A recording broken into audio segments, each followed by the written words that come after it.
এরকম ধরনের শৃঙ্খলা অনেক মানুষেরও থাকে না। এই শিম্পাঞ্জিটা প্রতিদিন সকালে উঠে সবার প্রথমে ব্রাশ করে, তারপর চপস্টিক ব্যবহার করে নুডলস খায় এবং নুডলস খাওয়া হয়ে গেলে সেই পাত্রটিকে সে নিজেই গিয়ে ধুয়ে আনে। এরপর সে এক্সারসাইজ করা শুরু করে, রডের স্ট্রাকচারকে ধরে নানান কায়দায় সে ব্যায়াম করে। তারপর আয়নার সামনে গিয়ে নিজে নিজে চিরুনি দিয়ে মাথা আঁচড়ে নেয়, কারণ সে নিজেকে হ্যান্ডসাম রাখতে পছন্দ করে। তবে ফাঁকা সময়ে চিড়িয়াখানায় নিজের থাকার জায়গাকে পরিষ্কার করে রাখে, এমনকি দর্শকদের ফেলা প্লাস্টিকের বোতলগুলো কুড়িয়ে আনে।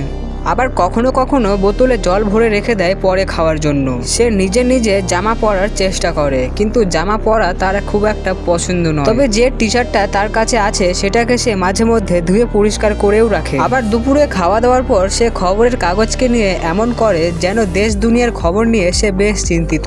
তবে এত কিছুর করার পরেও এই হ্যান্ডসাম শিম্পাঞ্জিটার একটা গার্লফ্রেন্ড, তাই যুক্তিপররা চেষ্টা করেছে এর জন্য একটা জিএফ খুঁজে আনা। আপনার কোন বান্ধবীর সঙ্গে এই শিম্পাঞ্জিটিকে মানাবে তাকে ভিডিওটা শেয়ার করে দিন।